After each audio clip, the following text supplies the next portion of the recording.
All right, thanks for joining us tonight on the show. It is Thursday, January 23rd, and tonight we're taking a look at the illegal immigration and its impacts here in Utah. First, though, nationwide immigration and customs enforcement officials have arrested nearly 500 illegal immigrants during the first hours of President Donald Trump's term. On Tuesday, enforcement and removal operation agents from the Salt Lake City field office detained Jesus Perez. Now, ICE says Perez is a citizen of Mexico and has been living in the U.S. illegally. Perez has been charged with aggravated sexual abuse of a child. He will remain detained during the removal proceedings. During fiscal year 2024, ICE agents made more than 113,000 administrative arrests nationwide. That averages about to 310 arrests each day. Now in fiscal year 2023, ICE agents made more than 170,000 administrative arrests all across the country. And we are going in depth on this tonight with Kane County Sheriff Tracey Glover about the immigration enforcement letter that the Utah Sheriff's Association sent to members of ICE along with Governor Cox. Governor Cox has a relationship with her, so we felt like it was a good time for us to get together and reach out to her and see what we can do as a state to set the record straight on the fact that we're not a sanctuary state. We are willing to work on these issues. Sheriffs, are planning on leading the charge to some extent. We've tried some out-of-the-box thinking when it comes to finding creative ways to get bed space in our state, for example. And our interest is to get criminals off the street. So if there are illegal criminals out there that we can help find and locate and get incarcerated, maybe eventually deported, that's our goal, and we intend to work with the new administration, incoming administration, to facilitate what we can. It's obviously their responsibility and their job, but we can help them in a lot of ways, and that's what we want to do. Do we need an ICE facility in Utah? That depends on what you mean by an ICE facility, right? So across the country, ICE doesn't actually own many facilities. They typically actually contract with private vendors to house civil detainees. There are a few sheriffs around the country that house civil detainees, but not very many. And so that's what I'm saying. When we say we're thinking out of the box, we're trying to find creative ways to work with public and private entities to see what facilities might be available, what facilities could be built. We want to strike a balance. We don't want to have a huge facility that's beyond what we need in our state, but we do need some beds. The first step in this process of picking up, criminal aliens is to have a place to put them. And right now, that's pretty sparse. What changes need to happen, or would you like to see happen with the Salt Lake City field office? Yeah, we've had a hard time working with the administration there. You read in the letter, if you looked at it, Michael Bernanke's been a little bit of a hurdle or roadblock for us, both state and local law enforcement, as we've tried to navigate this situation. He sort of single-handedly labeled us as a sanctuary state, which we took offense to, as you know, and we just think there's better ways to fix the issues and work together to try to solve. If we do get some new leadership in the state, I'm very optimistic actually that we'll be able to get together and make some good progress on this issue. Sheriff, you're in a unique spot of the state because you border Arizona, right? And you're closer to what would be the southern border than many of our Wasatch Front communities or the counties up north. What is just your general experience with working with ICE or working with folks that are coming here and live here illegally or driving through illegally, whatever that is? But in Kane County, what do you see and what do you anticipate would even change at this point? Yeah, not a whole lot as it relates to actual residents. I live rural Utah. I live in a county of about 10,000 or less than 10,000 people. But I am right on the Arizona border. I'm on the executive board with the Western State Sheriff's Association, and on that board I serve with Sheriff Mark Daniels from Cochise County, Arizona, which is right on the Mexico border. Mark is the president of the Southwest Border Sheriffs Coalition, and I work really closely with Mark. So I have been to the border. I've been to Marks County. I've spent some time down there looking at the systems they use to try to enforce border crossings and things like that. So it is something I've taken an interest in, and I've taken people there from Utah to see, what's going on really real time on the border over the last couple of years. And I've been, multiple times a month, I've been updated on how things are going, what kind of progress is taking place with the incoming administration to really have a shotgun approach at this. If we're going to deport people, we have to have a place to take them. And so the federal government has to negotiate those deals with countries to accept them back. And they're working on those things. We got to close the border down because we've had instances where people do get deported and they're back in the United States within 48 hours. And so the border has to be somewhat shut down or controlled, at least, as part of this process. It really doesn't make a lot of sense for law enforcement to take dramatic action on state side until some of those things are lined up, because if we put the cart before the horse, the people could just be back, the criminals could just be back in the country in no time. So I think progress is being made on all those fronts. I'm excited about what I'm hearing. We look forward to working with Governor Noem, Secretary Noem, hopefully soon, and Tom Homan. We've had Tom, the Utah Sheriff's actually had Tom Homan speak as a guest speaker at our Sheriff's Association conference just this year before last, so about a year and a half ago.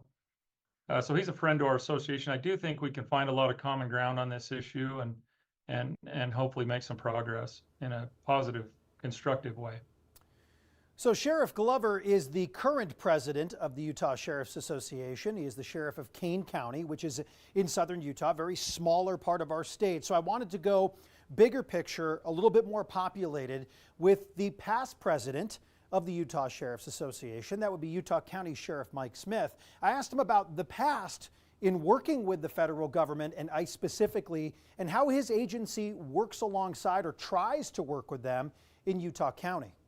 The big thing about it is the sheriffs want to do this. We want to be part of the solution, but the federal government, through their rules and regulations and all of their red tape, have made it pretty much impossible to do without putting the citizens of our communities at large liability of lawsuits from the federal government. How difficult is it to hold somebody in your facility given their stringent sort of requirements? Yeah, so the easiest way to put it is my facility, and pretty much any jail facility in this state, was built to house criminal detainees. And so the ICE detainees are actually categorized as civil holds.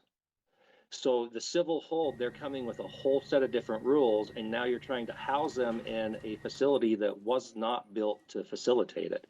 So right off the bat, you're just up against a wall that for pretty much any facility in the state of Utah right now, the second you bring those holds into your facility, you're already breaking the standards and the rules that they've set forth, just because of the design of the facility. What do you mean by that? What is an example of some of the things that make that very different? The largest would be there has to be a complete separation, even down to where you bring them in for booking and other things. I mean, they're not supposed to have any crossover whatsoever. So you got to have a separate intake area. They've got to be in an area of your facility that's completely isolated from the rest of the inmates. The new administration in, of course, this week. How does that impact what's going on in Utah County per se? It'll be interesting to see. I think for the most part, we're not quite sure yet. We're hoping that some of these rules that have kind of got in the way of us holding these ICE holds, that they'll be fixed. But in all fairness, these rules, these standards, they've been in place before the Biden administration. I mean, they were in place last time when President Trump was in office, and we were struggling with them then. This problem goes back quite a while. I've been a sheriff now for 6 years, and one of the very first meetings that I had when I was becoming the sheriff was with Senator Hatch. And Senator Hatch, bringing out ICE officials from DC so we could try to work through these issues. So, we've chipped at them now, well, as long as I've been sheriff, and it was happening longer than that. And it's just been a nightmare. It's been something that we've not been able to overcome. What are some of those big issues? Like, what would have to change here in Utah to allow everyone, I guess, to work together per the administration's directives? Yeah, so we've made it this simple. Many jails in the state of Utah hold inmates for the marshal's office, for the federal marshal's office. So we've told them time and time again, give us the same rules and standards that we live up to with the marshal holds on the ICE side, and it's a done deal. We're ready to go. You know, our facilities go through multiple audits and checks, and we live up to standards. They're already in place. We're ready to go on that end, and it just seems something that we hit a brick wall with the federal government every single time. In the last few days, have you gotten questions about this from members of your community at all? Not really. I mean, most questions, honestly, they're people making comments on different forums that are very uninformed. They're not, you know, they see one thing and believe they have the full picture of what's going on. Given you are a sheriff in a very populated area in Utah, what should Utahns know about this? Like, what is the important pieces of information? Because a lot of us aren't getting that. What does this look like for Utah? Again, it's hard to answer right now because we're still in the, you know, what is President Trump going to do? What's, you know, Tom Holman going to do? So we're waiting to see how this rolls out. I can tell you what it looks like is, I can tell you from our end is that the sheriffs are ready. We're ready for them to make the changes that need to happen, and we want to be part of the solution. We have all along, you know, even during this last bumpy stage through the Biden administration, we have come up with solution after solution after solution to our local ICE leadership. And it's just been laughed off. It's been given, you know, we asked them, how many beds do you need in the state of Utah? The number they kept throwing out is 400. So we came up with solutions. We came up with, you know, a facility up in Ogden that could be used. We came up with a vacant facility in Daggett County that can be used. And we were just met with ridiculous reasons why our solutions were no good. I do want to let you know we'll put those full interviews up on our YouTube page here shortly or as late as tomorrow morning. Now, coming up on Arc Salt Lake, with so many questions surrounding illegal immigration impacts here at home, we're going to hear the latest from Washington next.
Welcome back. We're continuing our immigration coverage tonight. In our nation's capital, President Trump is facing new legal challenges as the administration works to redefine birthright citizenship as part of a proposed and promised crackdown on immigration.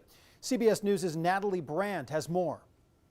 Democratic attorneys general are celebrating after a federal judge in Washington state has blocked for now one of President Trump's immigration-related executive orders while their lawsuit moves forward in court.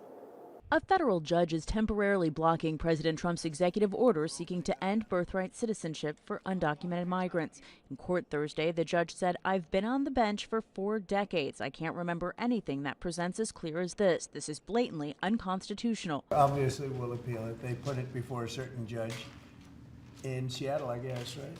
And there's no surprises with that judge. Attorneys general from several states mounted this legal challenge, arguing birthright citizenship was established by the 14th Amendment. On Capitol Hill, the president's allies doubled down on Trump's executive order, introducing a bill to make it law. I'm predicting and forecasting that when this gets to the U.S. Supreme Court, the U.S. Supreme Court's going to rule that this particular piece of legislation is constitutional.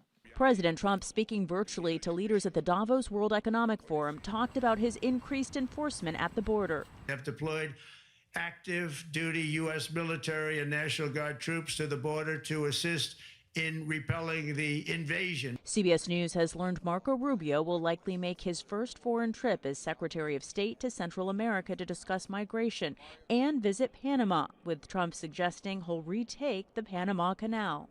It's an issue Rubio addressed at his confirmation hearing. The Chinese basically have effective control of the canal anytime they want. Trump is also threatening tariffs against China. He told leaders at Davos Chinese President Xi Jinping called him. Trump saying he wants fairness and a level playing field. During his remarks to the Davos Forum today, President Trump also told business leaders he would cut the corporate tax rate and encourage global companies to invest in the United States or potentially pay tariffs. Natalie Brandt, CBS News, Washington. All right, let's get to your forecast now with meteorologist Sean Kelly. It's a cold evening across the Wasatch Front, but at least we got above freezing for a few hours with temperatures into the middle 30s. We're still at 34 here in Salt Lake City, 33 in Ogden, 28 in Provo. We had plenty of sunshine today. So for the most part, it was a pretty one, just rather cold, and the temperatures already falling quickly, falling fast in Heber at 18 degrees. We're at 25 in Vernal, 26 in Milford, 24 in Panguitch, 35 in Page, 33 up in Ogden. And we're not alone. Much of the nation feeling this Arctic blast still. We're on day 4 for much of the area. At least the Gulf states warming up a little bit today, moderating, but still into the 30s. And in fact, look at D.C., New York City, way colder than what we're dealing with. 9 in Rapid City, -4 in Fargo. Meanwhile, the areas in around the Great Lakes, the Midwest, eventually the Mid-Atlantic, still dealing with some lake effect and some snow showers there. Meanwhile, here at home and back out towards the west, we're dealing with quiet conditions. We're just getting ready for our next storm, and for the 5th week in a row, it's going to arrive just in time for the weekend, where we're dry Monday through Friday. This time around, though, we could maybe even see some snow showers developing as early as tomorrow evening, mainly up into the mountains. But 8, 9 o'clock, we may get this swath of some snow, light to moderate snow, developing here along I-70 here south of Salt Lake City, from Wendover back out towards the east, and it may actually get a little bit bigger here and stall out for maybe 6 to 7 hours. This is where I also think we could see some accumulating snow in this area. It tries to retreat back northward, but as it does, it weakens quite a bit as we get into Saturday afternoon. So again, after midnight tomorrow night through Saturday morning is when I think we get the best chance for some accumulating snow, with some lingering snow showers up into the mountains through Saturday evening, dry Sunday morning, and then here's that cutoff low back out towards the south and west, bringing some beneficial moisture into the California area, which is really needed.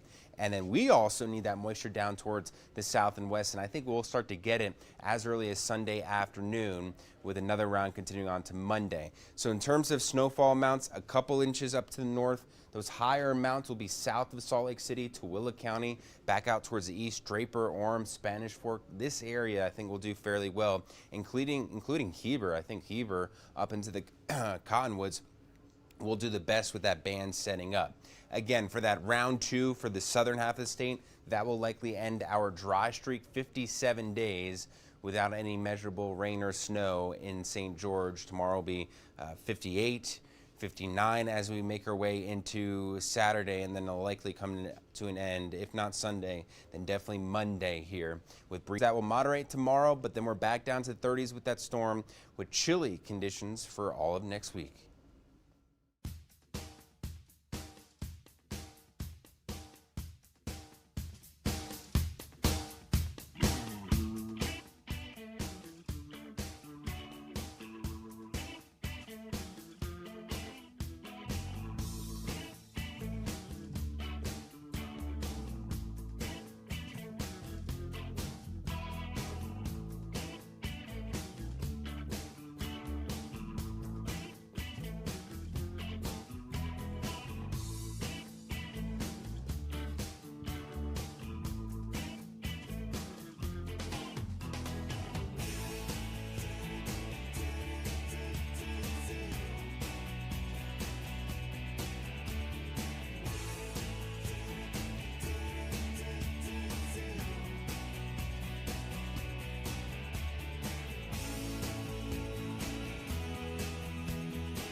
Welcome back. The 2025 Sundance Film Festival officially underway. The first films debuting this afternoon, both in Park City and Salt Lake.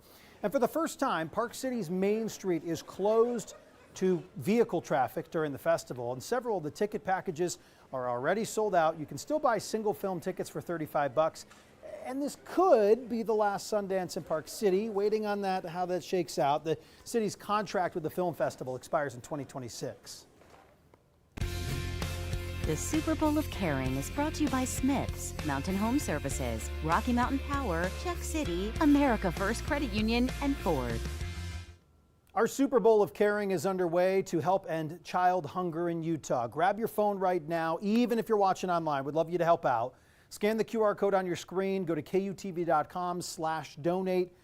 For many children, their only meal is lunch, and just $10 can help feed a child for a weekend. Thanks so much for joining us tonight. We'll have more coverage tomorrow, likely with an immigration attorney talking about that very topic. We'll see you tomorrow night at 7 o'clock. Have a good evening.